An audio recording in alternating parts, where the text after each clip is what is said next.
sentido de trascendencia. Yo quiero hablar un poquito a ustedes acerca de eso. Voy a utilizar como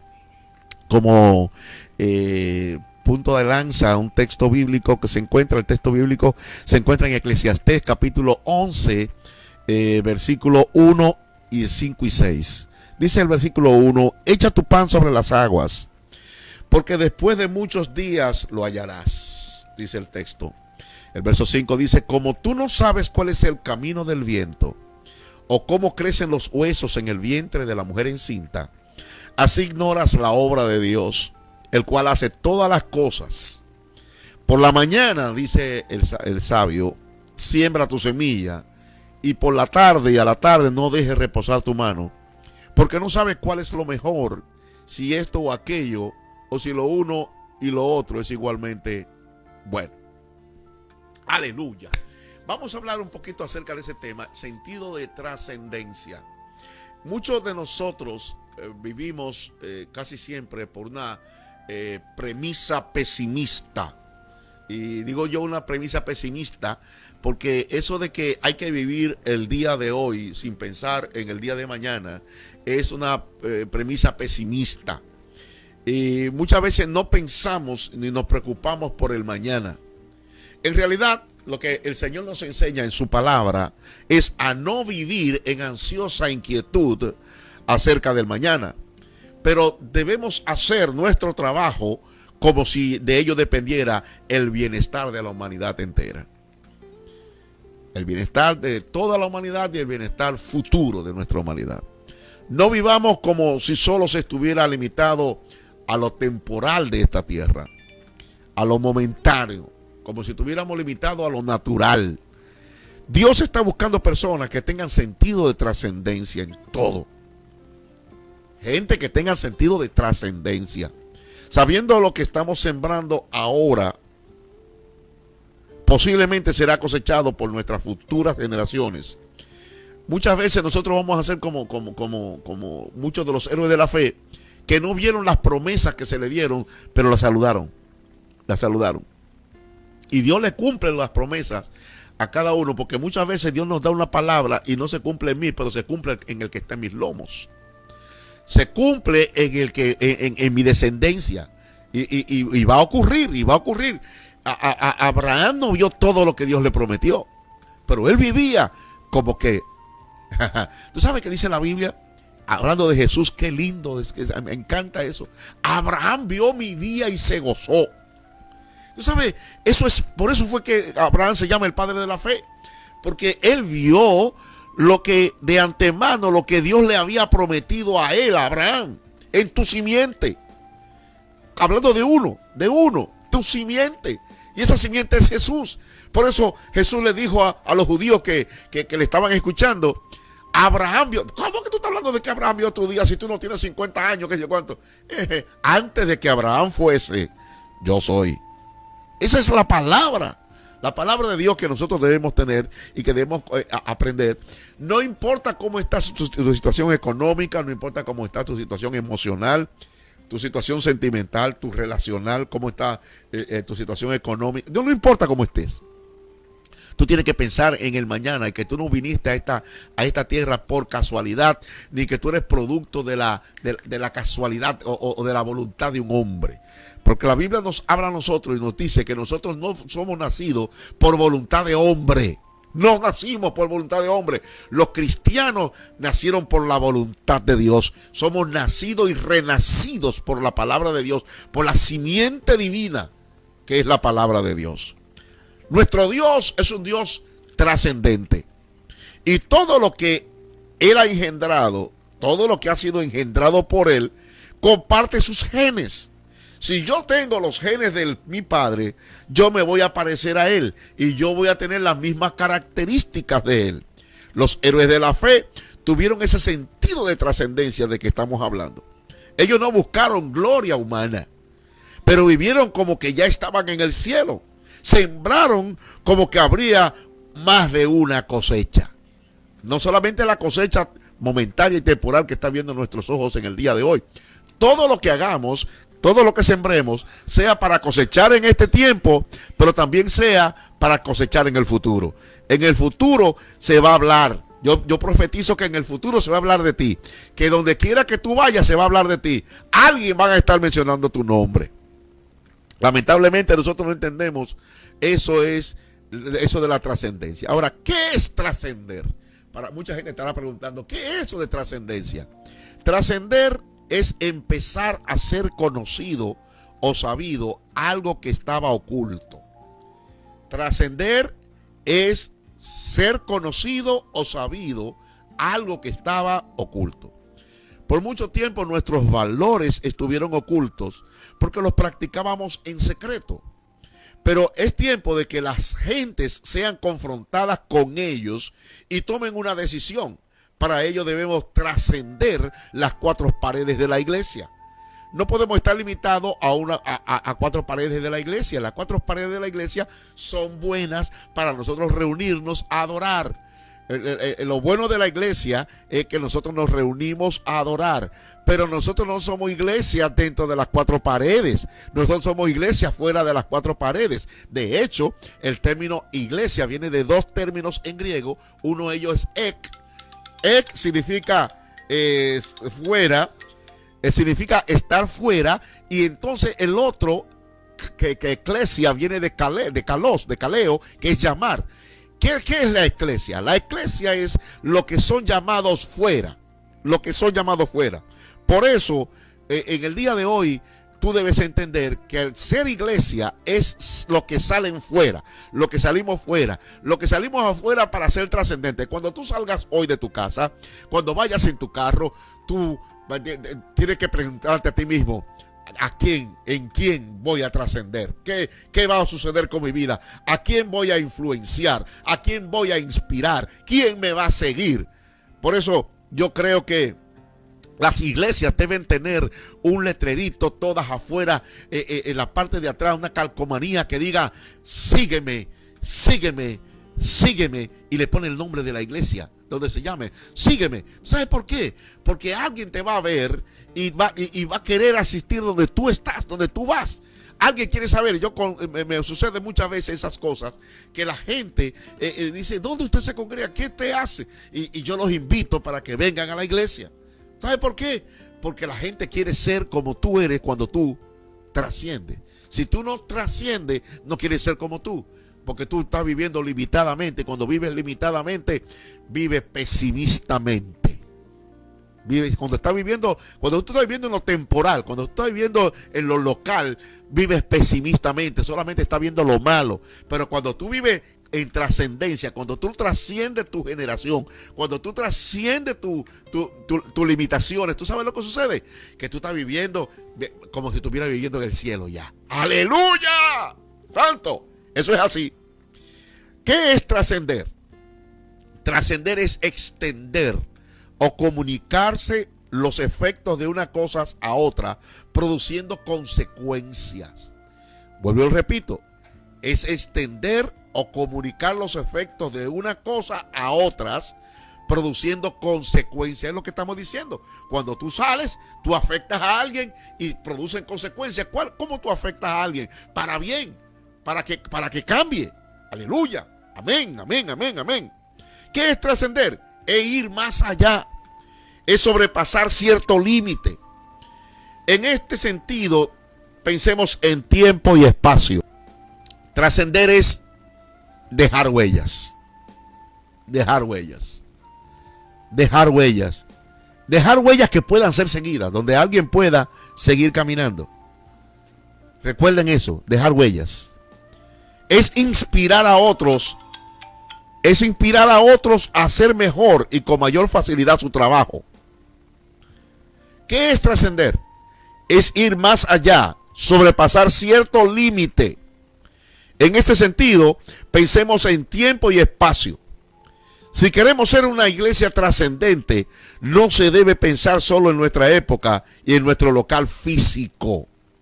No seamos como Noé, que se limitó a su localidad cuando Dios lo había mandado con un ministerio global, con un ministerio que trascendía, con un ministerio que fuera que fuera más allá de donde él estaba. Pero se puso a sembrar su conuquito y lo sembró de uvas y se dio una emborrachada de uvas y entonces se quedó y se desnudó y la gente y su hijo vio la desnudez de su padre, las limitaciones. Por eso no nos quedemos allí. Ser trascendente es hacer interesante lo que creemos y practicamos. Eso sin que se pierda el valor original. Oye. Ser trascendente es hacer interesante lo que nosotros creemos y practicamos. Eso sin que se pierda su valor original. Nosotros podremos ser recordados por alguno o por alguien y nuestros recuerdos no traer malas memorias. Ser una buena persona, pero no haber influido a nadie. Hay personas como Lázaro, el de la parábola, que su única misión en la vida era hacer un contraste con el malo del rico. Era hacerlo ver su maldad. En el caso de Lot fue muy triste la historia porque no influyó en su generación y llamaba hermanos a los habitantes de Sodoma que eran malvados. Qué diferente fue Mardoqueo. Su sola presencia, la presencia de Mardoqueo en la puerta de la casa del rey, incomodaba a Amán, el príncipe Amán. Si el mundo actual, los impíos, los cristianos fríos y mundanos, no se sienten incómodos delante de nosotros, no estamos trascendiendo y vamos a morir así como vinimos a esta tierra. ¿Ha pensado usted alguna vez en lo que dirán de usted después de su muerte?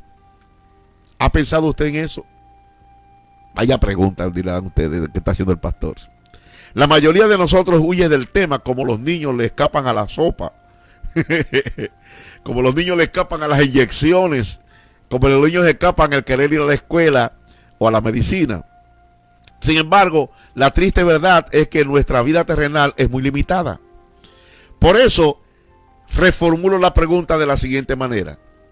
¿Vive cada día como usted vive cada día como alguien trascendente que deja una huella en la vida de quienes le rodean? ¿Cómo vive usted? ¿Cómo estamos viviendo? Ojalá nos imparta a nosotros esta pregunta. No se puede hablar de trascendencia sin pensar en el legado. Diga conmigo, legado. Legado es Dios actuando a través de su ejemplo cuando ya no estés más en la tierra. Y lo repito, lo que es legado. Dios actuando a través de tu ejemplo cuando ya no estés más en la tierra. Cuando a usted le mencionan los siguientes nombres, ¿qué usted piensa? ¿En quién que usted piensa? Mire este nombre. Edward Kimball. Edward Kimball. ¿Usted lo conoce? Quizá usted no lo conoce. Jael. Algunos de los que conocen Biblia saben quién es Jael. Henrietta Mears. Cuando usted le mencionan a Rosa Parks. Que Estados Unidos, si usted le habla con los afroamericanos, de una vez van a saber quién es Rosa Parks. Pero muchos de los hispanos no sabemos ni quién es Rosa Parks. De las personas mencionadas arriba, prácticamente desconocida para muchos, había uno de ellos que fue maestro de una escuela dominical en New England. Se llamaba la iglesia Congregational Church of Mount Vernon. Mr. Kimball se llamaba el maestro, fue maestro de escuela bíblica. A su clase llegó un muchacho que, según sus palabras, era la persona más desconocedora que él había visto. Aunque era un joven energético e incansable, su léxico era muy limitado. Hablaba con oraciones entrecortadas y sin sentido gramatical. Tan notoria era su falta de conocimiento gramatical y bíblico que su aplicación para la membresía de la iglesia le fue denegada en el mes de mayo del año 1855. No fue recibido sino hasta el 4 de mayo del año 1856. El nombre de aquel joven que fue a la iglesia a la escuela bíblica del señor Kimball, del maestro Kimball, fue D.L. Moody. Dwight Louis Moody. Todos conocemos a Moody. El que digo que no lo conoce es porque es nuevo, ¿verdad? Aquel maestro no sabía que al poner su mano sobre el hombro de aquel muchacho rudo, estaba sembrando una semilla en la historia del cristianismo moderno. Él tuvo su propia cosecha, pues el hijo de Mr. Kimball, Henry, un día llegó a visitar al ya famoso Moody. Ya Moody era un hombre famoso. Y al identificarse, lo atendió y puso sus manos sobre el hombro de aquel joven y le dijo: yo tenía tu edad cuando tu padre me condujo a Jesucristo. Y aquel joven no se fue de aquel lugar hasta que Moody no lo condujo a Cristo. Ustedes ven cómo un maestro de escuela dominical, un maestro de escuela bíblica, influye en un muchacho que aparentemente no tenía apariencia, que le fue negada hasta la membresía de la iglesia por lo mal que hablaba. Y déjeme decirle, pero lo condujo a Cristo, lo instruyó. Un año más tarde recibió al Señor. Y cuando ya fue famoso Moody, el hijo de aquel señor Kimball vino a una de las campañas de Moody y Moody lo condujo. ¿Qué estaba haciendo aquel señor Kimball en esta situación? Trascendiendo a través de Moody y en su generación, en su propia generación. Porque muchas veces lo que sembramos, no lo sembramos para otros, lo sembramos para nosotros mismos. Ay, recíbelo. El legado incluye la influencia sobre millares de predicadores y millones de creyentes. Mire cómo trasciende la vida de Moody. Oigan bien, Moody, aquel muchacho que no tenía conocimiento ni tenía nada. Él funda el Instituto Moody en Chicago y la iglesia que lleva su nombre.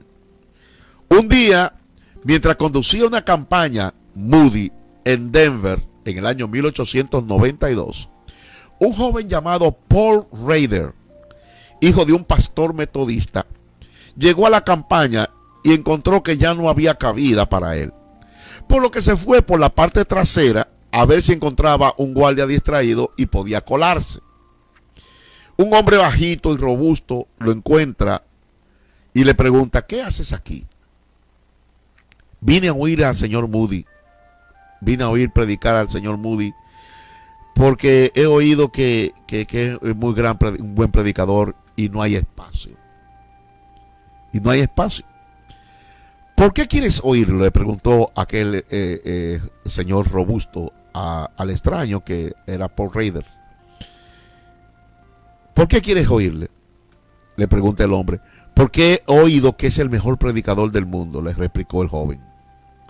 Aquel hombre le dijo: agárrate del borde de mi traje y no te sueltes para nada.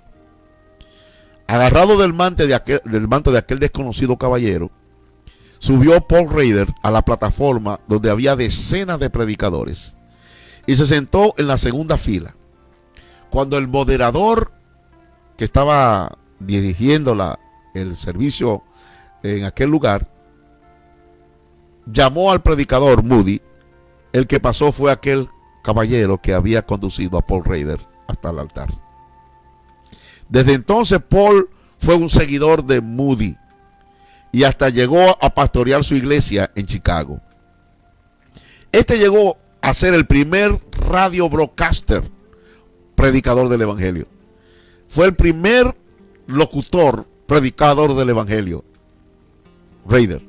Y bajo la influencia de Paul Rader, Howard y Clarence Jones salieron y fundaron en Quito, Ecuador, la emisora HCJB. Allí me permitió Dios a mi persona, llegar y predicar un día.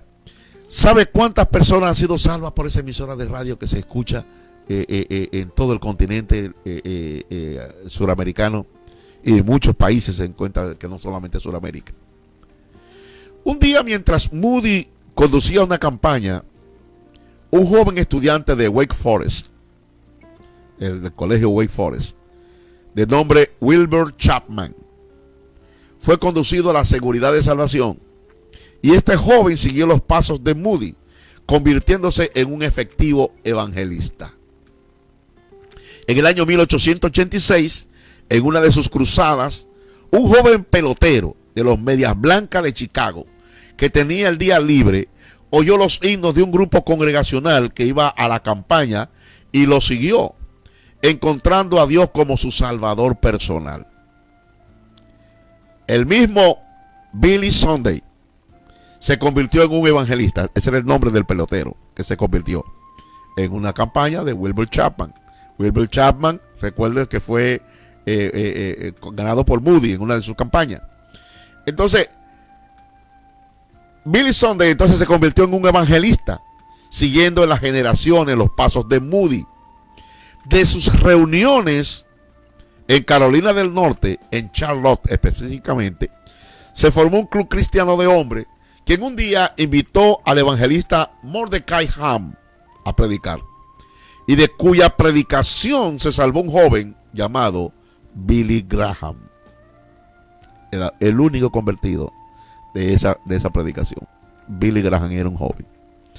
Aquel hombre estaba frustrado y le puso las manos a Billy Graham y le dijo: mira, muchacho, le puso las manos así y le habló de la seguridad de salvación, pero le habló también de su pecado, de su naturaleza mala, porque hoy día se predica un evangelio muy light, un evangelio donde todo el mundo, lo que quiere oír las cosas buenas, pero hay que hablarle a la gente de su naturaleza pecaminosa, de que somos malos, por generaciones somos malos, y necesitamos un Salvador, necesitamos a Cristo. Y allí se convirtió Billy Graham, que ustedes saben que ha sido el más grande predicador de la historia del evangelio. ¿Por qué digo esto, el más grande predicador de la historia del evangelio? Por la cantidad de gente que ha alcanzado y que ha tocado. Yo personalmente puedo testificarle que mi primer mensaje que yo prediqué en mi vida, porque yo había testificado en las calles y cosas de eso, pero predicar en una iglesia, el primer mensaje que yo prediqué cuando me pusieron a predicar, yo agarré un mensaje de Billy Graham y lo tiré igualito. Lo tiré igualito como Billy Graham, de un folletico. Y yo después yo decía: Dios mío, que nadie haya leído ese mensaje, porque yo lo tiré igualito el mensaje. Gracias a Dios que en esa época no grababan. Ok, pero para que ustedes vean cómo influye, cómo trasciende una persona, cómo trasciende. ¿De quién estamos hablando que trascendió todas esas cosas? Toda esa gente, todo esto que ha ocurrido, todo esto que hemos mencionado, todos esos héroes de la fe que hemos mencionado que Billy Graham murió, acaba de morir prácticamente. Entonces, toda esa gente que ha sido influenciado, yo estoy vivo todavía y fui influenciado por toda esta gente. ¿Quién trascendió? Un hombre llamado Kimball, que era maestro de escuela bíblica. Diga conmigo legado. Diga conmigo trascendencia. Trascender. Yo no sé si usted piensa en lo que yo te estoy diciendo, pero piensa que tú no te vas a quedar. Piensa que tú no vas a seguir en el anonimato. Piensa en que tú vas a trascender a través de tus generaciones. Y que lo que tú has vivido hasta ahora ha sido simplemente un proceso para llevarte al lugar donde Dios te quiere fructificar. Aleluya. Todo esto surge porque un hombre desconocido quiso trascender, llamado Edward Kimball. Cuando decimos que un concepto o una persona trasciende, lo que estamos diciendo es que supera o rebasa los límites de su época y de sus congéneres. Es diferente. Hay algo que se queda a pesar de que los tiempos han cambiado. Hay algo que permanece que esa persona dejó. Hay varios modos de trascendencia, pero solo para motivo de nuestro análisis en el día de hoy, quiero mencionarle algunos. Mire, se trasciende el yo. Se trasciende el yo. Diga conmigo: yo voy a trascender. Yo quiero que veamos esto no como un concepto filosófico, sino como un concepto teognóstico, o sea, de conocer a Dios. La mayoría de los seres humanos, su mundo gira alrededor de ellos y nunca trascienden su entorno, su ambiente, porque ellos están más preocupados por lo suyo. Un ejemplo de eso es el rico insensato que acumuló riquezas y no vio más allá de sí mismo. El poeta italiano Horacio decía: nunca nos morimos del todo, nunca nos morimos del todo. Y Cicerón dijo: la vida de los muertos está en la memoria de los vivos.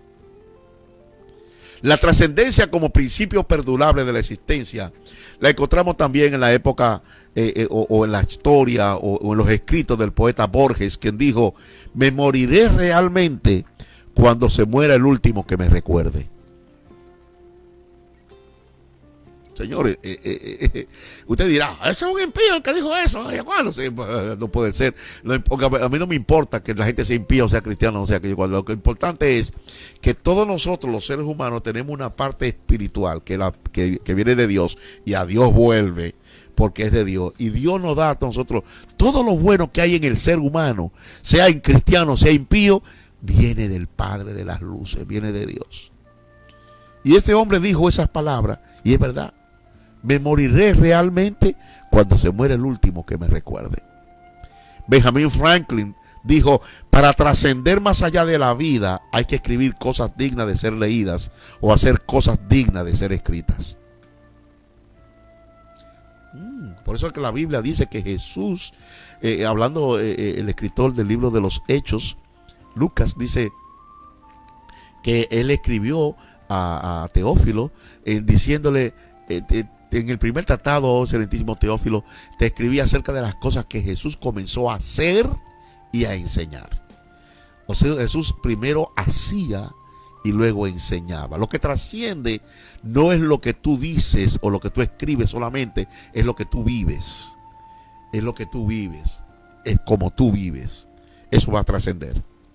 Segunda cosa que se trasciende, o sea, se trasciende la persona, las personas. ¿Qué ven la persona en mí? Ojalá vean a Cristo, ojalá vean al Señor. Se trasciende nuestro sistema de creencias. Los conformistas nunca llegan a ningún lado. Ellos son pasajeros en el coche de la vida. Nunca van en el lugar de el que maneja, nunca van en el sillón del chofer. Ellos son guiados, nunca conducen a nadie, ni aportan nada nuevo.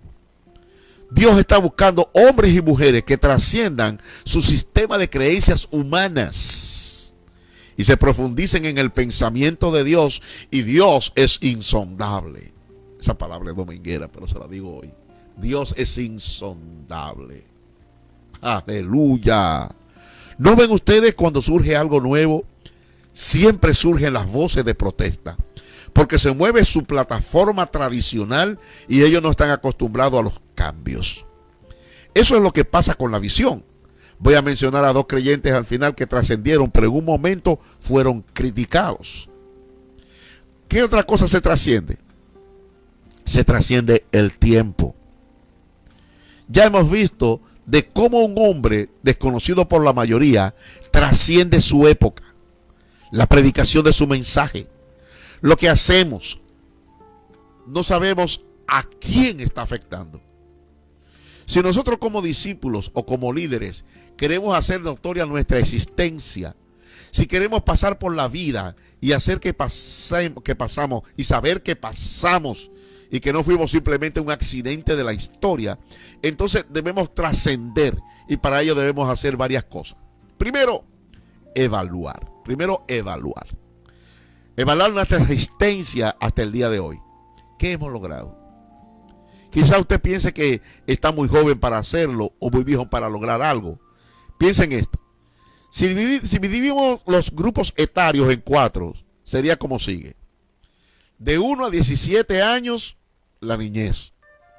Ya Jesús, siendo un niño, estaba haciendo la diferencia. Igual que José, el hijo de Jacob. Tenemos que prepararnos y pedirle a Dios que nos ponga en el lugar adecuado. María, siendo una jovencita de alrededor de unos 15 años, fue un vaso en las manos del Señor. Si consideramos la segunda etapa de 18 a 35 años como etapa de la juventud, aunque hoy se dice que hasta los 65 años es joven. Bueno, Jesús a los 33 años hizo todo lo que iba a hacer. José ya era gobernador de Egipto. Alejandro el Grande había conquistado el mundo conocido.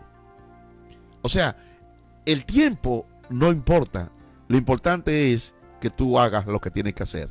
De 36 años a 55 años tenemos la edad adulta. Son los años productivos, en donde se siembra y se determina el futuro. A esa edad, Moisés, con 40 años, fue enviado al desierto.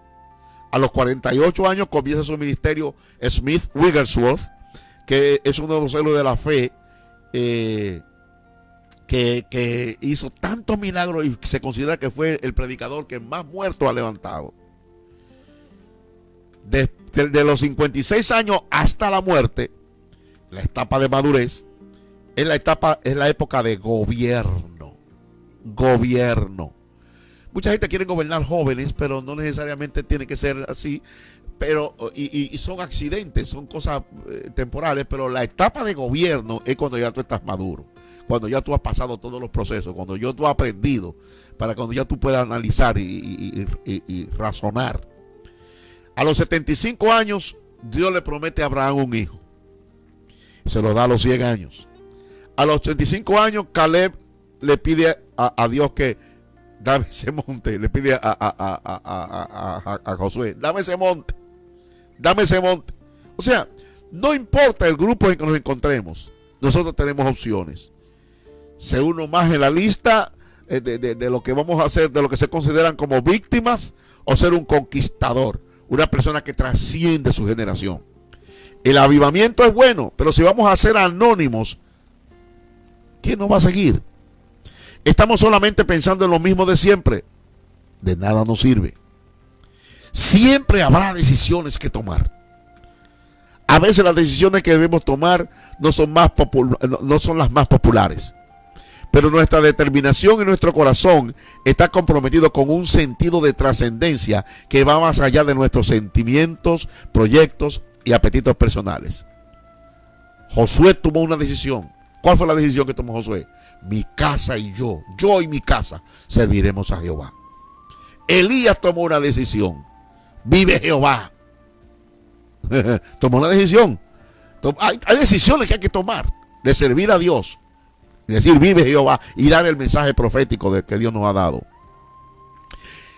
Otra cosa que tenemos que saber es que siempre habrá cambios que enfrentar. Hay cambios que vienen automáticos. Son el cambio de grupo erario. Pero hay otros que hay que forzarlos. Los cambios de colores de las hojas de los árboles anuncian con voz más alta que se acerca el cambio de estación. Las nubes nos indican el cambio en el estado del tiempo. Hay mudanzas que nosotros debemos hacer. Nuevos estados que enfrentar. Soltería, soledad, divorcio, la muerte de un ser querido, el abandono, etcétera. Todas esas cosas son retos que se nos presentan, pero que nosotros tenemos que vencer, que nosotros tenemos que enfrentar. Pero nada nos hará cambiar de nuestro sentido de trascendencia. Siempre habrá un precio que pagar. Eso debemos que saberlo. Abraham fue un visionario, un hombre trascendente, pero él tuvo que pagar el precio, dejar su tierra y su parentela. Sacrificó su tiempo y su familia. Cuando nosotros tenemos sentido de trascendencia, nos van a criticar, nos van a aislar, pero al final los críticos perecerán con sus ideas temporales. Los que perseveren tendrán su lugar en la historia. Hay Isaac que sacrificar, hay riquezas que repartir, hay familias y relaciones que abandonar. He visto personas que dicen que a ellos no les interesa el dinero, pero en la misma oración expresan sin darse cuenta cuánto significa para ellos las ganancias, aunque sean injustas. Concluyo con esto. Se ha dicho que el único lugar donde el éxito viene antes que el trabajo es en el diccionario. Y esto que hemos dicho es cierto, porque en el diccionario éxito va primero que trabajo. Pero en la vida diaria hay que trabajar primero para tener éxito. Si queremos tener éxito en algún proyecto, tendremos que esforzarnos para hacerlo. Por ejemplo, si queremos tener éxito en el trabajo, vamos a tener que levantarnos temprano para llegar a tiempo. Hay que cumplir, no cuando el jefe te está viendo, no cuando sabe que alguien te está visualizando, te está supervisando. Hay que ser Porque tú eres fiel, porque tú eres persona que trasciende, porque tú no sabes quién te está mirando. Por ejemplo, si queremos tener éxito, entonces tenemos que llegar a tiempo, trabajar con ánimo, aunque estemos cansados, y estar dispuestos a hacer lo que no queremos para terminar la tarea. De igual manera, si queremos tener un matrimonio firme y feliz, tendremos que trabajar por hacerlo.